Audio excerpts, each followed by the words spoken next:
President Trump is not holding back his anger, certainly, for the FBI director that he fired nearly a year ago. This morning, the president fired off another tweet taking aim at Comey after his first TV interview promoting his new book.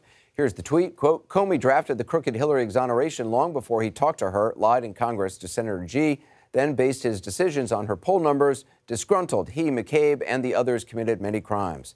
Mr. Comey doesn't see it that way. Obviously, he says the president is morally unfit for office, also compared him to a mob boss. Take a listen.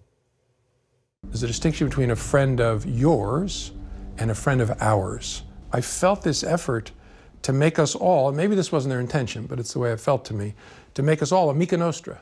We're all part of the messaging. We're all part of the effort. The boss is at the head of the table, and we're going to figure out together how to do this. How strange is it for you to sit here and compare the president to a mob boss?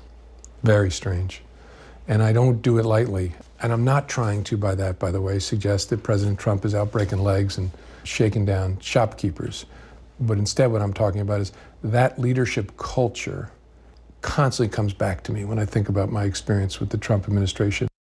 Well, the interview got the attention of many on Capitol Hill. Earlier tonight, I spoke with Republican Congressman Jim Jordan, a member of the House Judiciary Committee. So, Congressman Jordan, yesterday Speaker Ryan said that Jim Comey is a man of integrity as far as he knows. Is he wrong?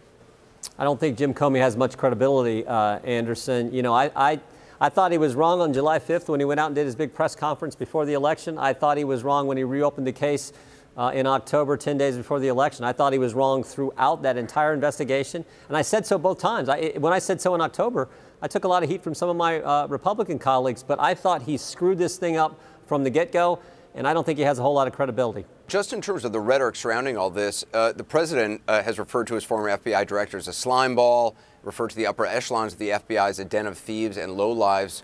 Are you at all concerned that this can damage the public confidence in the institution of the FBI? The FBI's confidence is damaged because of the actions of Jim Comey, Andrew McCabe, for goodness sake. I mean, think about it. Anderson, Jim Comey was fired. Deputy Director McCabe was fired for lying 4 times, twice under oath. Chief Counsel Jim Baker was demoted and reassigned. Deputy Counterintelligence Peter Strzok was demoted and reassigned. And Lisa Page, FBI counsel, was demoted and reassigned. These are some of the top people at the FBI. Right, so I think they were demoted and reassigned by Robert Mueller himself.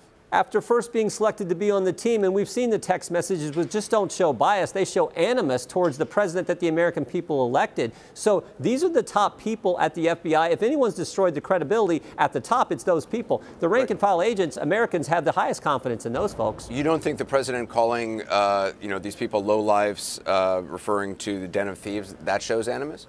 How about the report that came out just last Friday on Andrew McCabe? Here's what he did. Right. You want to talk about scheming and crafty. I'm just asking if you think the president is showing animus by calling, the upper echelons of the FBI den of thieves and lowlives. I mean, these are law enforcement officers. I think he's pointing out the fact that these 5 people were up to things. They've all been demoted or reassigned or fired. I think that's pretty telling. I want to play something that Comey said in his interview last night about the president. I don't think he's medically unfit to be president. I think he's morally unfit to be president. A person who sees moral equivalence in Charlottesville, who talks about and treats women like they're pieces of meat, who lies constantly about matters big and small and insists the American people believe it, that person's not fit to be president of the United States on moral grounds. Do you disagree with him there? I do. I think the American people spoke loudly and clearly on Election Day, and they made Donald Trump the President of the United States. I think in 2017 we did some good things for this country, specifically the tax cuts. Do you think the president lies a lot?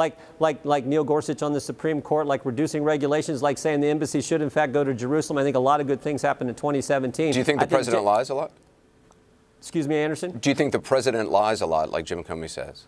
I do not. I think Jim Comey has leaked information through a friend to the New York Times for the stated purpose of getting a special counsel. I think Jim Comey took over an investigation that never happened before. It had always been the Attorney General who would announce the findings, whether they were going to prosecute or not. But I think Jim Comey, as I said earlier, his credibility is gone because of how he handled the Clinton investigation and how they started the Trump investigation. I mean, but come on. I mean, you got to admit this president has said things which are just demonstrably not true time and time again. I mean, the list is a very long one, almost on a daily basis.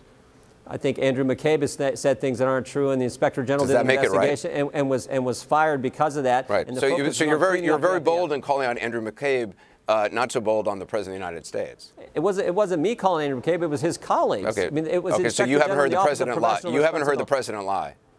I've not heard the President has always been square with me. That's for darn sure. What about the American people? The American people elected him President of the United States. Okay, but have you ever heard the President lie? That's what I'm asking you. And I've not. And the American people feel like what the treatment he's received from the top people at the FBI I don't think you can talk about all of the American people, but I'm asking you just yourself, have you ever heard the President lie? I've not. Really? So when the Washington Post counts hundreds and hundreds of times, none of those are believable to you? I've not seen what the Washington Post reported. You're asking, has the President communicated something that wasn't accurate to me? I've not. No, not to you. Has the President publicly said anything that is a lie? Well, I mean, look, I don't know of it. Nothing comes to mind. But look, people who talk as much as you and I do, my guess is probably, Anderson, you may have said something at some point that wasn't 100% accurate. If I have, I apologize for it, and I try to correct it as possible. Fine. Have you heard the President? Have you heard the President apologize and correct something? I don't know that he said something wrong that he needs to apologize for. Nothing comes to mind right now. I'm saying that if I would do something like that, I would say, look, if I said something that's not accurate, I would deal with it. But I don't know that the President has. Let me ask you, just in terms of what's going to happen next, obviously with Ryan leaving, are you interested in becoming Speaker?